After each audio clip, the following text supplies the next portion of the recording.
Greetings. I'm author C.R. Stewart, and I am very, very excited to join you today in celebration of your 25th anniversary. I'm going to talk to you a little bit today about Britfield and the Lost Crown, and a little bit about creativity and storytelling, the journey and the story behind the book and the national sensation. And I'm also just excited to announce the partnership between Britfield and American Heritage Girls. This is amazing. I'm very excited that we've been working on this for months and months, and this is going to be a long-term partnership, and we have so many exciting things planned and so many exciting things that we're going to be doing.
Exciting, huh? It's a fun trailer. It has a sense and a feeling of a movie, isn't it? Well, there will be 7 Britfield books in our series and 7 major motion pictures. In fact, we anticipate the first Britfield movie within the next couple of years, and it will probably be one of the most anticipated and most successful films in cinematic history. So anyway, I wanted to tell you just a little bit about Britfield and Lost Crown and the journey and my journey as a writer and where all these inspirations and ideas came from. And then we're going to talk a little bit about writing. Maybe you have a story. I think we all have a story inside us. We all have a story to tell, some more than others, right? Some of you have a whole novel series in you. Some of you already started writing. So we're going to talk a little bit about that. This is one of my favorite quotes. It's by Victor Hugo. And he says, all the forces in the world are not so powerful as an idea whose time has come. And I love it because it resonates with that sense of having an idea. And sometimes we have an idea for something great. Maybe it's a profession that you want to pursue, a book that you want to write, a passion that you want to engage. And sometimes you have the right ideas and it's just not the right timing. But when that idea and that timing come together, it's extraordinary, it's powerful. And that's how it was for me about 10 years ago. So let me just give you a quick overview about Britfield and the journey, and then we'll talk a little bit about the story. So you can imagine, I'm originally from Newport Beach, California, Southern California. I was back east for about 16 years. And a little over 10 years ago, I was in Boston, Massachusetts. I was actually working as an investment banker. And I won't bore you with those details. And I was sent down to this really boring webinar in Providence, Rhode Island, for the weekend. And I just started to drift and I started to doodle. And I doodled just a very simple sketch. It was a circle with 3 lines, a basket, a boy and a girl. Then I wrote the boy and the balloon. And for some reason, that idea resonated with me. And I thought, wow, what a neat adventure story. Tom and Sarah, 2 orphans, 12 years old. And it starts place up in Yorkshire, northern England, at this horrible, horrible, oppressive place called Weatherly Orphanage. And Tom's been there for 6 miserable years, and this is the year that he vows to escape, but he's not going anywhere without his best friend, Sarah. And somewhere along the line, they commandeer a hot air balloon, and the adventure really starts across all of England. And so it started as a simple doodle. And then it's kind of based on my own travels and my own experience. And we're going to get into writing, but they always say, write about what you know, write about what you love. I was a British literature major, European history major at Brown University, Providence, Rhode Island, of all places. And just loved England. I loved the English novels. And then I lived in England for about 2 years off and on, sort of Richmond and down in Hampshire. I lived about 4 miles from Jane Austen's house. It was really cool. And so that had a huge impact on me. And so a lot of the things that I based the book on was that experience. It took me, if you can imagine, it took me 4 years and 2,500 hours to write Britfield and Lost Crown. 4 years, 2,500 hours. Just that dedication and that commitment to it. And we did some pilot programs with middle schools, private and public. Once I had about the third draft done, so it meant I wrote the first draft, and then I edited it and went through the second draft, and I was finally finishing up the third draft. We took it out to schools and middle schools, private and public, and we kind of piloted with hundreds of students, and we got their feedback, and they really loved it. They were excited about the story. Some of the feedback we'd hear is that it's the best story that they've ever read. And it didn't remind them of any other book that they read, which was great, but we started to get into the details. What didn't you like? What was confusing? What didn't work? And that just helped me as an author. I mean, it was priceless. That was my audience. Those were my critics. And I took all that information in. We did roundtables in the libraries. I'd have 4 or 5 students sitting across from me, and I sat there and I listened. I didn't talk. I listened. And I took notes. And so that was a huge experience. And that's sort of one of our foundations for all the books and all the series. We do that with every book now. We pilot it with our age group. And we officially launched last year, August 15th, 2019. So from my idea, remember we talked about the power of an idea, for my concept of that idea, when it first resonated with me, and I thought, wow, that'd be an amazing story, to finally launching the book, it was over 10 years, a decade of commitment, hard work, and patience. And I know that we kind of live in this sort of flashover substance society. We want it now and we want it tomorrow, and it's not a reality. They say that every overnight success takes at least 2 decades to accomplish. And they say the difference between a hobby and a profession is about 8,000 to 10,000 hours. So excellence and quality take time and commitment, but it's worth it. We scored a 9.03 out of a scale of 1 to 10, if you can imagine. Across all our demographics, just the feedback has just been amazing. Thousands and thousands of comments, feedbacks from students, teachers, parents, you name it. So it's been very, very exciting. And what I love about Britfield Lost Crown is I think it's just a great book, not only for our audience, that sort of a middle school demographic, and even young adult love it, but we know that parents love it, moms love it. It's a great, great book. In fact, half our audience are adults. We've had amazing reviews. Our youngest reader has been 7. And our oldest reader has been 93 years old. It was a woman, bless her. And she was 93 years old. She read it in 5 hours and she loved it. So very, very cool, very exciting. It's already one of the most awarded books in middle school fiction, one of the most awarded books in middle school fiction. We just have won tons and tons of book awards, national, international. We won Mom's Choice, which was fantastic. First place gold medal. We won Parents' Choice, first place gold medal. We won Literacy Classics, first place gold medal. We just won the San Diego Book Awards, first place, best in children's fiction. So it's just amazing. It's just amazing. Very, very excited. I'm humbled by its reception and by its success. We've already sold over 95% more books than all books ever published will sell in a lifetime. So it has become, it's really become a national sensation, and we're hoping for a global phenomenon. So it's a 7-book series, 7 movies. It's on Amazon too, but I definitely say that you need to get to our website, Britfield.com, Britfield, Britfield.com. Got to get to the website and check it out. Our website's amazing. It's got over 400 pictures of England. And I think what's so fun about this book is it resonates in so many different areas. It resonates with traveling, with geography, with history. I tie in all types of British history, which is fun. I was a history major, so I love history. It has that exploration. Tom and Sarah start up in Yorkshire and they make their way all the way through England. And so it's that fun, that geography. We tie in art and art history. We tie in literature, culture, all these wonderful things in this book. And in fact, we have 5 maps in the front of it, which is kind of fun, kind of help you with geography. But the website's amazing. So we have 400 pictures of all the places that Tom and Sarah go. So it kind of brings it to life. And what's also fun about it is there's interactive maps. And so you can kind of see where it starts up in Yorkshire, and you're like, okay, where's Yorkshire? And you can kind of zoom in or zoom out, and you're like, oh, okay, I see. And there's London. And then you can zoom out more, and you're like, oh my gosh, there's Ireland and there's Europe and stuff like that. So it's really fun. We have all these interactive maps. We have all this further history that's tied into it. And so about 100 more pages of facts and details and stuff like that. So it's just an exciting book. I think it hits on 3 things. Number one, it's a fast-paced adventure novel that we know that boys and girls absolutely love to read, even non-readers. And we've had a lot of kids that just don't read. It's just not their thing. And we give them a Britfield book and they can't put it down. And so it's exciting. Number 2, I think it's based on family values, friendship, family, character, courage, sacrifice. And number 3, again, like I said, it's got all these wonderful things in it, education, history, and all those things. So we did a national tour. If you can imagine, we kicked that off last year. So I ended up driving 9,000 miles. I visited 18 states. Wow. Over 150 schools and about 25, presented in front of about 25,000 students. And so usually our normal presentation was anywhere from 300 to 400 students, anywhere from as low as 4th grade, which was great, all the way up to 8th grade. So it was a lot of fun.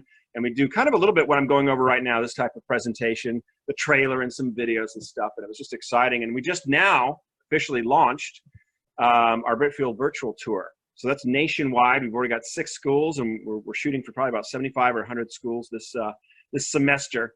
And it's going to be a really, really exciting creativity and writing workshop. I'm giving you a taste today, a little flavor of it. And if you're at a school and you're interested, you can definitely contact us because we'd love to come to your school virtually. So yeah, and then next year will be Eastern Europe. Real quick too with the books. Book 1 is in England, takes place in present time. Book 2 is in France. That's already finished. That's 540 pages. We're launching book 2, Britfield and the Rise of the Lion, next year. I'll give you, at the very end, you'll get to see the cover of book 2. And I'm actually writing book 3 right now. It takes place in Italy. Tom and Sarah grow by 1 age every year. So in book 1, they're 12, book 2, they're 13, and book 3, they're 14. And all the way to Eastern Europe and Russia, China, South America, and then they come back to the United States. And next month, we'll be working on our film, our movie. We're going to be in kind of a pre-production. Very excited about that. The movie will be launched in probably a couple of years. So let's move on. I kind of gave you a quick overview of Britfield. That's our crest. That's the Britfield Crest. This is going to be one of the badges that the American Heritage girls can get. I love it. Very cool. There's the Latin quotes. So what do those quotes mean? By skill and valor, by wisdom and courage, by faith and love. And that's really what Britfield embodies. And it's really what our entire movement embodies. And then it's kind of fun. As I said, these are some pictures from the website and some places that I have visited. I've been all over England. So I was really writing about what I knew. And so here's Yorkshire, Northern England. That's kind of way up there, kind of barren, right? Not much, just a few homes, a few little houses, a few little cottages, and a few stone walls, kind of fun, way up there. This is Oxford, very key scene in the book. Don't want to give too much away. Very, very exciting. It's kind of the pinnacle of academia in Britain, the oldest university in Britain. And then this is Windsor Castle. This is kind of midpoint in the book. This is probably my favorite scene. Very exciting, huge twist, huge revelation. Really don't quite know where Britfield's going. And then London. This is Tom and Sarah's destination. If they can just get to London, they want to escape from Weatherly and get to London, the greatest city in the world, and just have fun growing up. But a lot transpires along the way to London, and then finally down to the south of England. And then, yes, there will be a movie. And I always like to say it's a little bit like Narnia meets The Blind Side. So we're exciting. It's going to be an extraordinary global launch film. And I've already got some characters in mind, and some others I don't. We're thinking of doing kind of an open audition for Tom and Sarah and for all the orphans at Weatherly. So more to follow about that. So let's talk a little bit about writing. There's a little bit of my background and stuff. Just real quick, I've been writing since I was about 12 years old. I've always loved writing. I started probably around 17 or 18 writing movie scripts. And it's a very, very different approach to writing, but I'm really grateful for it because it's very stringent and very hard. So for every 1 minute of a movie, you have 1 page. And so if you can imagine, you have a 90-minute movie, which is kind of your average. You'd only have about 90 pages. You're not going to have 300 pages. And so it teaches you about the 3-act structure, Act 1, Act 2, Act 3, the different plot points, the inciting incident. When you're writing a script, you never have more than 2 or 3 dialogue. You keep your dialogue real tight. Your description's really tight. So it was a very, very stringent process for me as a writer, and I enjoyed it. I wrote about 4 or 5 different films, different movies. And then I got into Britfield, and then I loved it. Part of it was I just wanted to write. You know what I mean? If I wanted to write 300, 400, 500 pages and stuff. And real quick, too, Britfield Lost Crown, book 1 is 384 pages. And the fastest person that's read this is 1 hour, 1.5 hours. That record was set last month, so very, very exciting. So we're going to talk a little bit about writing, and all great stories are rooted in personal experience. And so you might be thinking, like, I want to write something, or I've got an idea. Most great stories, if not all great stories, are rooted in personal experiences. And I know that to be true with all my favorite authors. And so we're going to kind of take a look at it. These are some of the authors and the books that inspired me as a writer and inspired Britfield and Lost Crown. Obviously, Lord of the Rings. Wow, just this extraordinary story. Different cultures, different creatures, different languages. The Count of Monte Cristo. I just always loved that story. That sense of being betrayed and coming back for redemption. Wuthering Heights. That's kind of why my book takes place up in Yorkshire, northern England. I always loved the Bronte sisters. So you had Jane Eyre, you had Wuthering Heights. These are these kind of gothic novels, these love romances. Louisa May Alcott. I loved Little Women, classic. Charlie and the Chocolate Factory, one of my favorite. James and the Giant Peach, huge impact. You guys see any familiarities with a large orange object floating? So James and the Giant Peach, that had huge impact on me. Of course, C.S. Lewis, one of my favorite all-time authors. Just read an extraordinary biography on him, an amazing story that he had, and his The Lion, the Witch, and the Wardrobe, based on true life experiences. Little Women was based on true life experiences. Wuthering Heights was based on true life experiences. Tolkien's book, Lord of the Rings, based on true to life experiences. And The Mouse and the Motorcycle. Have you read that? I love that book. I read that, 40 years ago. Just so much fun. And I think it's interesting too, and then Oliver Twist, big Dickens fan. In fact, last month I just read a biography on Charles Dickens. So just amazing. It's so much fun to learn about them and how they got started and what inspired them with the different stories. Everything that Dickens wrote was about his life and experiences in England and specifically London. The Mouse and the Motorcycle was based on true to life experiences in Beverly Clearly's life. And so all these things were pulled from real life experiences and they tied it into their work. And these, for me, are some of my favorite stories. So here, I'm going to go real quick. We've got about 5 more minutes. So 10 steps to writing a compelling story. Where do you start, right? So you start with an idea, you know what I mean? Start with an idea. You write about what you know and you write about what you love. And you might sit there and have a very specific idea, which is great. You might be kind of thinking about 2 or 3 things. So write them down, just write bullet points. Write your ideas down on a piece of paper. Think about each one of those ideas. Put them in the right order. What's your top idea? What's your best idea? What do you think you could really write about? What do you really know about, or what do you really want to write about? And start there and pick the top one and you start to write. You write about what you know and you write about what you love. Trust your instinct as a writer, and it's a process. It's a process. I am still developing as a writer. I'm working on the outline for book 3 right now in Italy. I'm having so much fun. In fact, this morning I spent 2 hours on it, scene by scene by scene, and kind of in where are we? Northwest Italy right now. So it's pretty cool. Very, very, very, very crucial scene. But you trust your instinct. You don't want to try to be like another author. You want to be true to yourself and your own voice. Now, it's great to be inspired by other authors, and it's great to read those authors. And as a writer, you start to read it a little more in depth. How do they set their scenes up? What kind of words do they use? What's the description? It's great to get a sense of that, but trust your own instinct. And you're going to get a lot of feedback as you're writing your story, or as you're becoming a writer, or throughout your life as a writer. And you take it in, you take all that instinct, all those feedback, all those comments, but at the end of the day, you got to trust yourself and trust what you're doing, because everyone has their own opinion, and it's great to sort of get that feedback, but you have to discern it and figure out, what you want to write. And I loved a great quote by Beverly Clearly, Mouse and the Motorcycle. And she said, if you ever go into a library bookstore and you don't see the story that you're looking for, maybe it's time to write it. And so I love that. Use your locations. Where does your book take place? You always have to have a beginning and an end. So you might have an idea. Okay, I've got this idea that I want to write this story, this adventure, or this romance, or this drama. Fantastic. Where does it take place? Does it take place in present time, past, or future? Kind of distinguish that. What's the beginning and what's the end? Really important to have your beginning and your end. You got to know where your story's going. Now, your end might eventually change as your story's developing. But you got to know, I always like to say, writing is like taking a road trip. And imagine if you were to take off from San Diego, California, and be spending the next 3 weeks driving to Boston. Fantastic. You've got to have that beginning and that end. If I were just to take off and start driving for 3 weeks, and I don't go, I don't really know where I'm going, it'd be a disaster. I'd be confused. I'd be going in circles. I'd be very frustrated. But at least I know I'm headed to Boston. That's my destination, my beginning and my end. And where are you going to stop along your journey?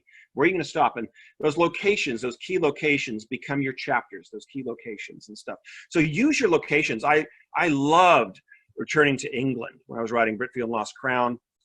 So inspired, and so many of those great locations. I used the landscape. I used the history, the demographics. I mean, Oxford is very different from Windsor, right? And Windsor is very different from London, and all the neat streets and places in London. And so I used all those locations, the people, the events, the buildings, the history, and I tied that all in. So wherever you're taking place, it doesn't matter. Your entire story could be taking place in Hawaii. Use Hawaii, use that landscape, have fun with it. It could take place in your hometown. Fantastic. I've never visited your hometown, right? So bring me into your world with some description and some ideas. You know, what does it smell like in the summer or the winter? How cold does it get? And what does it look like? And what does Main Street look like? And what are some of the fun little shops and buildings? It's great to sort of paint that tapestry, if you will, that landscape, and bring your writer into it. Do your research. You should know your story better than anyone else.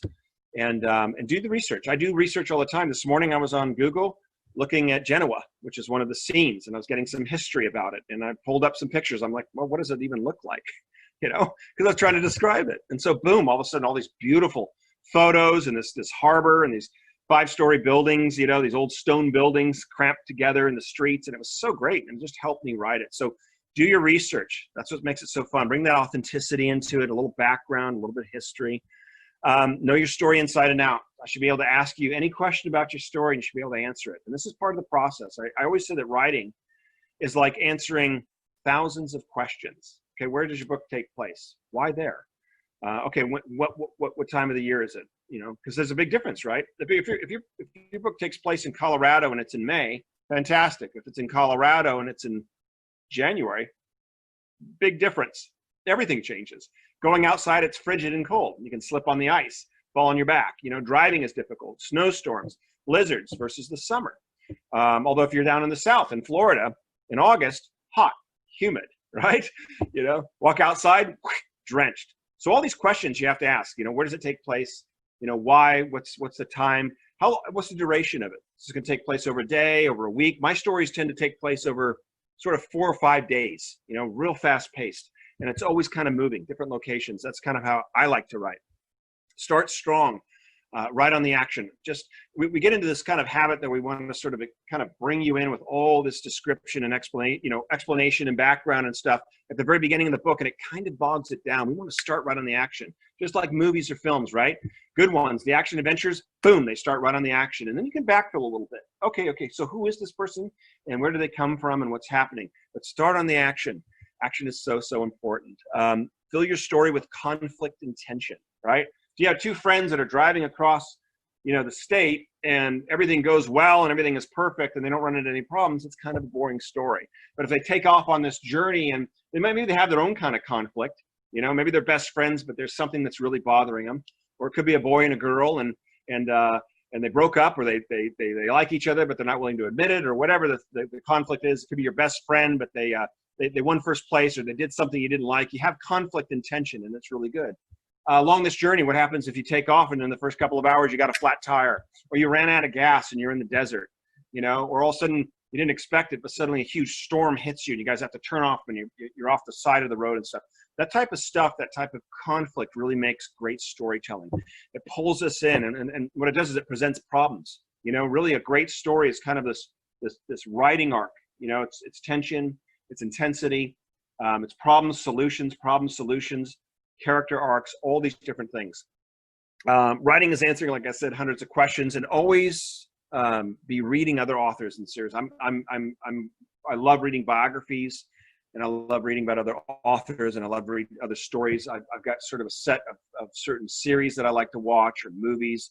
It's fun, and I'm always watching. I'm always analyzing. I'm always learning. As old as I am always learning, and I'm always asking questions. Never be afraid to ask questions and learn. And always be writing. It comes down to one thing. They're like, well, where do I start? Or how do I become a great writer? You got to start writing. You know, you got to start writing. And if you can, try to write, you know, a certain amount of time every week. You know, challenge yourself. You got to give yourself those goals. For me, it's Saturday and Sunday, all morning and into early afternoon. And then during the week, I've got a lot of other things that I'm doing. But I try to write Tuesday, Wednesday, Thursday for at least a couple of hours in the morning. Kind of my best time, my fresh time. And so I do the best I can with being very busy, because we're all busy, and a lot of you are going to have school starting up and things like that. But just try to dedicate some time to writing and just start writing. So that's kind of a quick overview. We actually have a real excuse me, a real fun writing workshop that we're thinking of doing, maybe something with the American Heritage Girls. It's a 5-hour intensive, and kind of I gave you guys just a taste today. We go through everything. We go through writing and figuring out your story, to looking at some of the best stories of all times, to subplots, to character development and character arcs and story structure and editing, and go through all that. So maybe we could do a fun writing workshop with American Heritage Girls. And we also have a creativity workshop, a 5-hour creativity workshop, which is a lot of fun. We look at a lot of famous companies and marketing products and campaigns, and it's just a lot of fun. So great. So I'm going to kind of wrap up now.